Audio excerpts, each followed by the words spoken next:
Bonjour chers amis, dans une nouvelle vidéo, j'espère que vous allez très bien.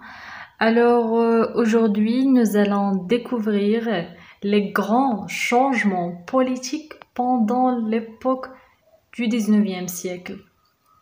إذن إن شاء الله اليوم غنتعرفوا على التغيرات السياسية اللي عرفتها فرنسا في القرن التاسع عشر من بداية حكم نابليون بونابرت حتى لا troisième ريبوبليك، يعني presque من لا فان ديال لا ريفولوسيون فرانسيز. اذا معلي غير تنوض وتهز ورقه وستيلو وتبع معايا المراحل، لانه ممكن هاد كثرة التغيرات اللي وقعوا في هذاك القرن ممكن يدوخوك. بالنسبه للكور واللي خدمت عليه فهو ديال الاستاذه حنان السعيدي، هو اللي خديت منه 70% ديال المعلومات، ولكن في قراءتي الاوليه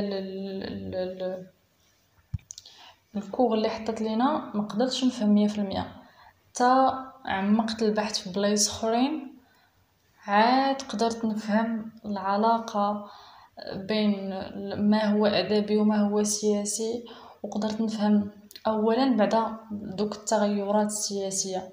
اذا كنصيحه للطلبه اللي لقاو صعوبه في فهم هذا الموديول هذا، الا اعتمدتي فقط على داكشي اللي عطاك الاستاذ ما غتقدرش تفهم، خاصك تبحث باي لغه بغيتيها، بحث باي لغه. المهم هما في نهايه المطاف يكونوا عندك افكار اللي تقدر تجمعهم باللغه الفرنسيه اللي غدوز بها انت الامتحان ديالك، وتقدر تفهم شنو العلاقه بين ما هو سياسي وما هو ادبي في الاخير.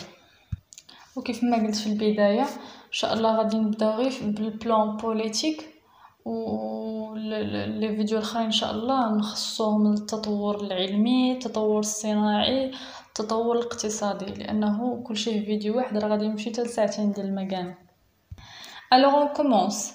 Les axes du cours, on a Napoléon et l'Empire, et on va voir aussi le consulat avec Napoléon, la Restauration, la monarchie de Juillet, la Seconde République et le Second Empire. Une introduction générale. Un coup d'œil d'ensemble sur le 19e siècle français révèle avant tout sa complexité, au rythme heurté des événements politiques correspond tout un enchevêtrement de courants des idées et de mouvements littéraires. Complexité d'autant plus sensible que nous sommes encore tout près du 19e siècle. Aussi ne songeons pas à le résumer dans un mot comme le siècle de la Renaissance ou bien le siècle classique ou le siècle des Lumières. Privés de ce moyen, commande de l'embrasser d'un seul regard. Nous sommes en revanche préservés de la tentation de simplifier abusivement et peut-être sentons-nous mieux ainsi sa richesse et sa diversité, du romantisme au réalisme et du romantisme au symbolisme. إذن من خلال واحد نظرة شاملة للقرن التاسع عشر فكيوصفوه بواحد القرن اللي جد معقد، قرن غير منتظم، غير متجانس سياسيا، كاين واحد التشابك كبير جدا، وهذا التشابك هذا كنقدروا نحسوا به في التيارات الأدبية، في المنتوج الأدبي والإبداع الأدبي اللي خلالنا القرن 19 من خلال الكتاب والكتاب أيضا. Vous imaginez dans un siècle les Français vont vivre 5 régimes politiques. يعني تخيلوا أنه في قرن واحد الفرنسيين عاشوا خمسة ديال الأنظمة السياسية اللي مختلفين تماما ما بين لا مونارشي لا ريبوبليك et l'empire. لا مونارشي هو الحكم الملكي اللي عرفناه مع لي بوربون لويس 14 لويس 16 et Louis 18 après Napoléon Bonaparte. La République اللي هي الجمهورية اللي كيترأسها واحد الرئيس لوقت معين، ومن بعد عاوتاني كينوض الشعب وكيصوت على اللي بغى، يعني الشعب هو اللي كيحدد الحاكم. l'empire شفناها غنشوفوها avec Napoléon Bonaparte Ier et Napoléon Bonaparte III. C'est un siècle très complexe، معقد بمعنى الكلمة، sur tous les plans، في كاع المجالات، أو على مستوى كاع الأصعدة، أو على مستوى كاع المستويات، sur tous les plans. كنهضروا على c'est la révolution industrielle، c'est le changement social، l'urbanisation،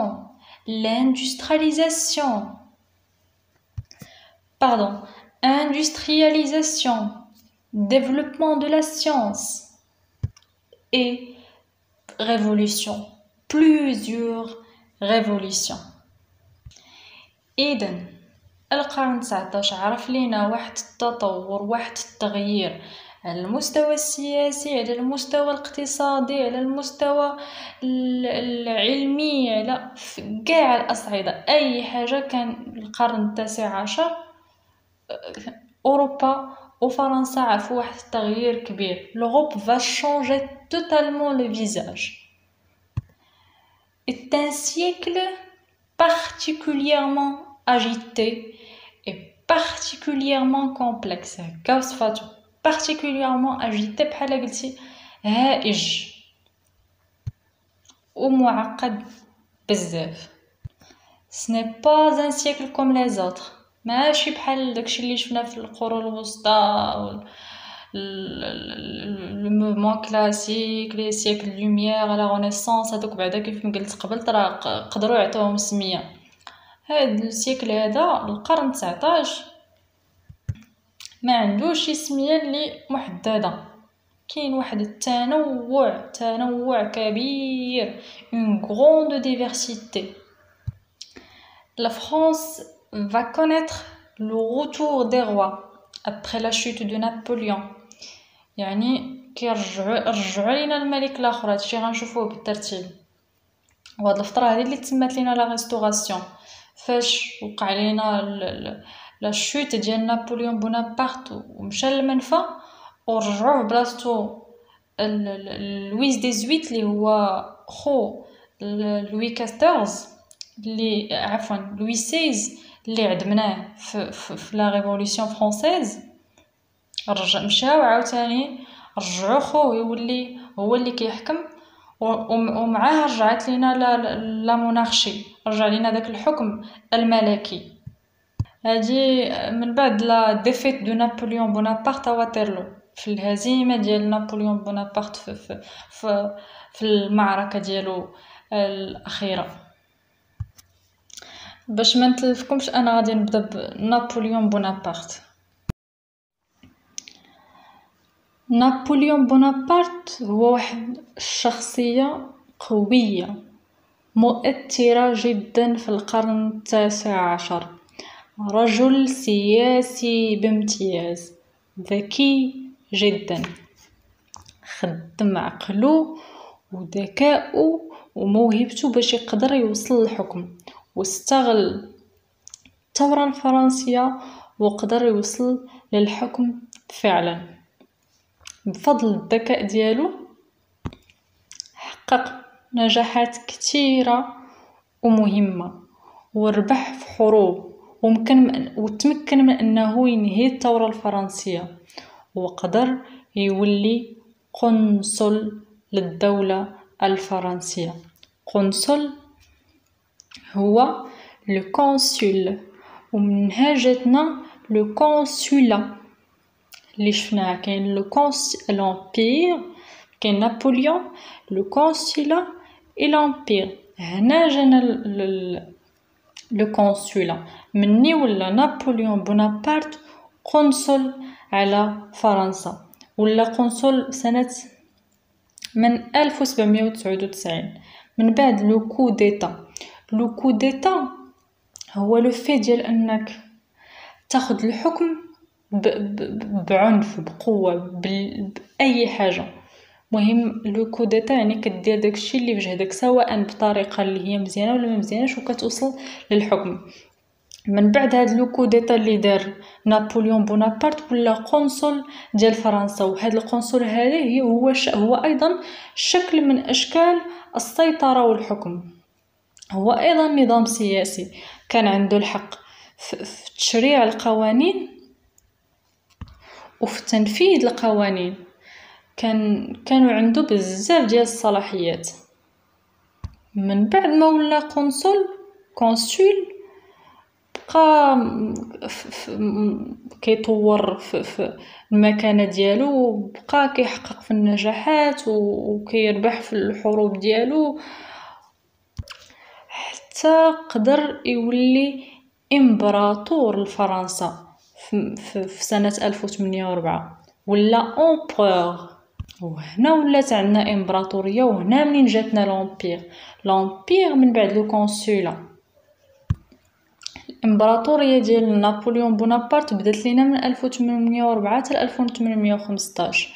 الوغ الاول اللي عندنا كان عندنا قنصل من 1799 حتى 1804. من 1804 ولا امبراطور من 1804 حتى 1815 بلوتو حتى 1814.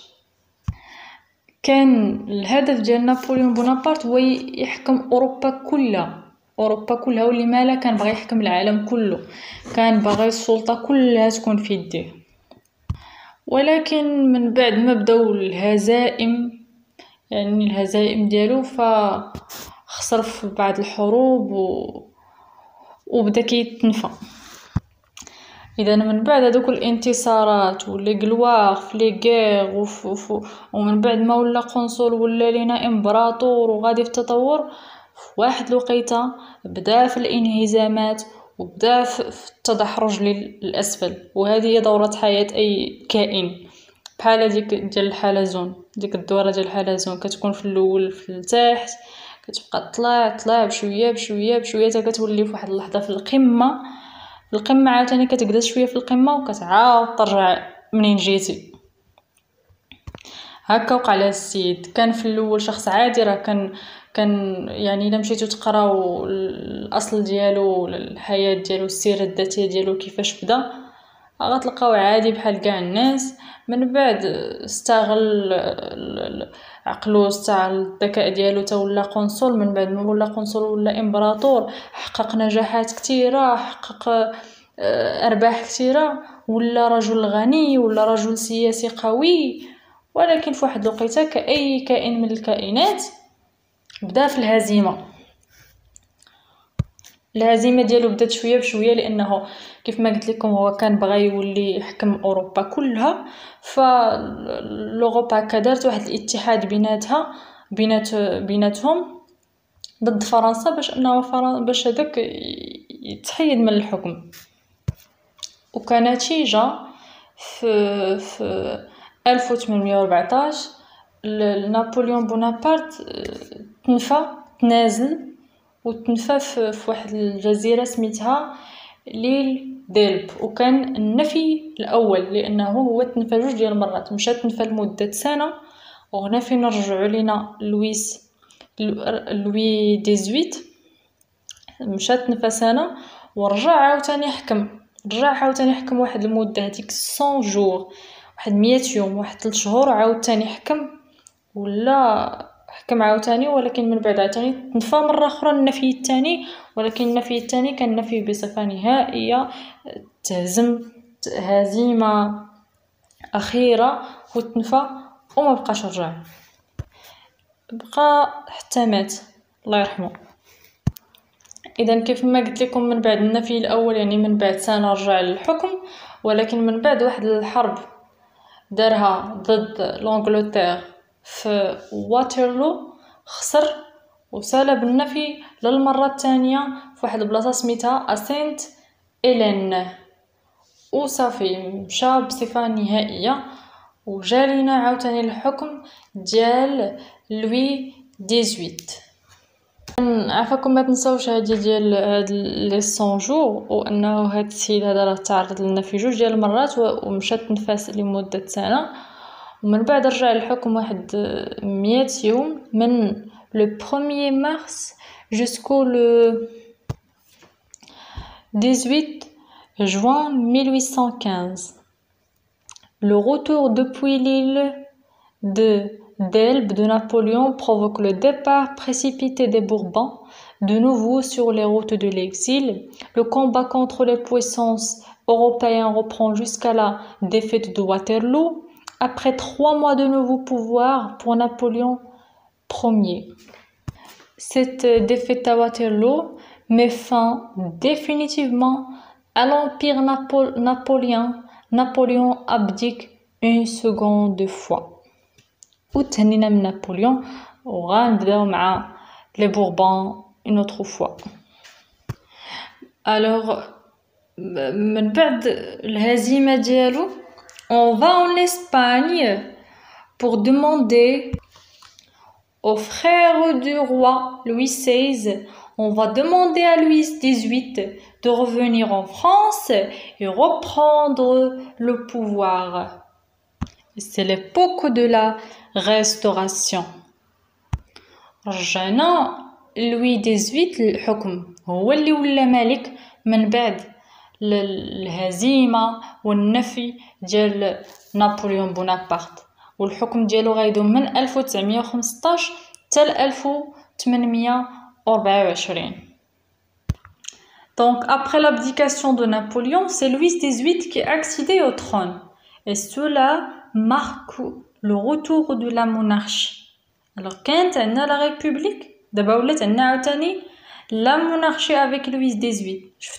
شفتوا التغير السياسي اللي كيوقع لينا، مره عندنا لا مونارشي، مره عندنا لا ريبوبليك. الوغ في الاول كانت عندنا لا مونارشي مع لوي 16، تعدم لينا لوي 16 مشى لينا مع لا ريفوليسيون فرونسيز، جا لينا نابليون بونابرت، جات لينا لا ريبوبليك، تعرض نابليون بونابرت للنفي، ولا عاوتاني عندنا رجع لينا عاوتاني لوي 18 ورجع لينا مع لا مونارشي.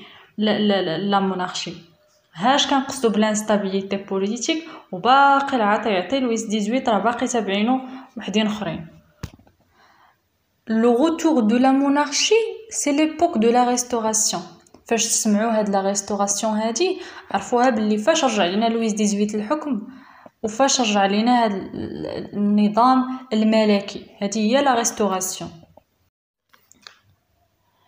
مني تولى الملك لوي 18 الترون عطانا واحد الدستور.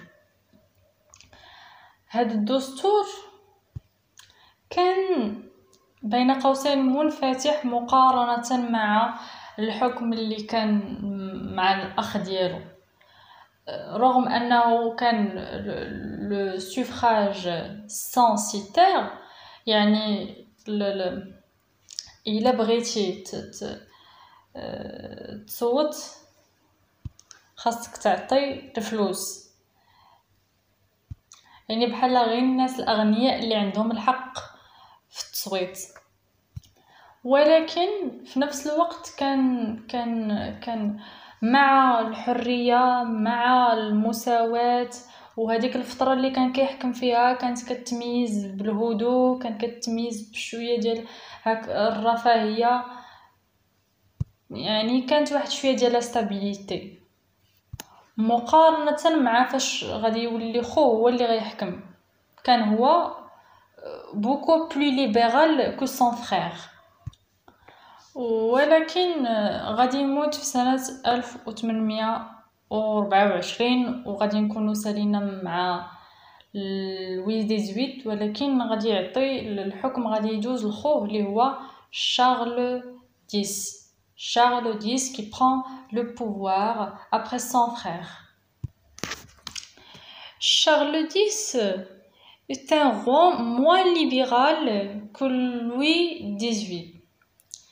كان واحد الملك ديكتاتوري سلطوي مضطهد،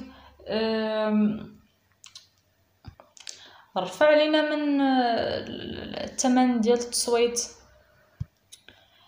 حيد هذاك الحق في الصحافة.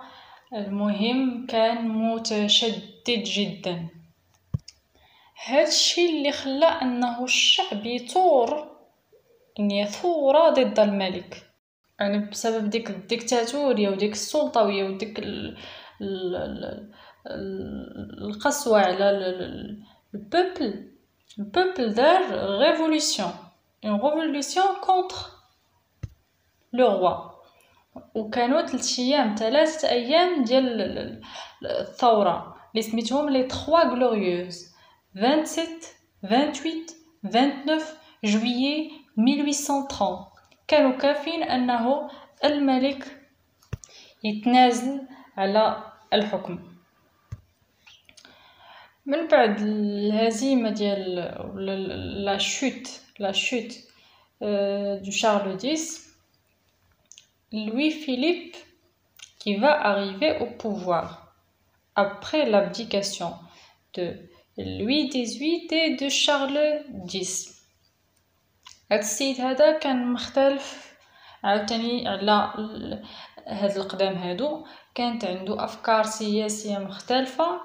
شخصيا ما كانش سلطوي، ما كانش ديكتاتوري، كان الهدف ديالو انه يطور من البلاد، يطورها سواء من المستوى الاقتصادي ولا من المستوى الصناعي، وساهم في التطور ديال البلاد على مستوى هاد المجالات.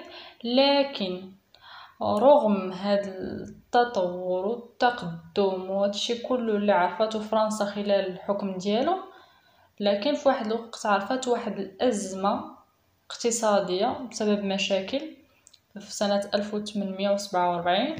عرفت فرنسا une crise économique.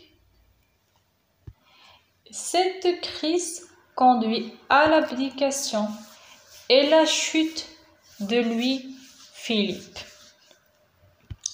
إذا كيف ما شفنا هنا 3 ديال الملوك متتابعين غادي يعرفوا لينا لا شوت، الخسارة، الهزيمة، الوقوع، السقوط، الفشل، اللي بغيتو تسميوها. المهم راه كلهم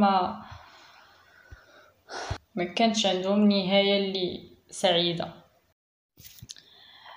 من بعد لا شوت ديال لوي فيليب سنة 1848 غيكون عندنا لا سكوند ريبوبليك من 1848 حتى 1852 مع لويس نابليون بونابرت 3. ماشي هذاك الاولاني، لا هذاك مات صافي، ما عرفتش اكزاكتومون اش كيجي، ولكن عندنا عاوتاني نابليون بونابرت 3 مع لا سكوند ريبوبليك. لا بروميير ريبوبليك شفناها مع نابليون بروميير، ولا سكوند ريبوبليك كنشوفوها دابا مع نابليون بونابرت 3. تا هاد الرئيس هذا كان دار امتيازات وبدل القوانين، وكان عطى الحريه، وكان لو سوفراج يونيفرسيل. سوفراج يونيفرسيل هو حق التصويت للجميع ماشي غير لي ريش، وبزاف ديال الامتيازات منهم لابوليسيون دو لا بين دو مور، وقدر يولي امبراطور. ولات عندنا second empire. Il va devenir un empereur من 1852 حتى 1870.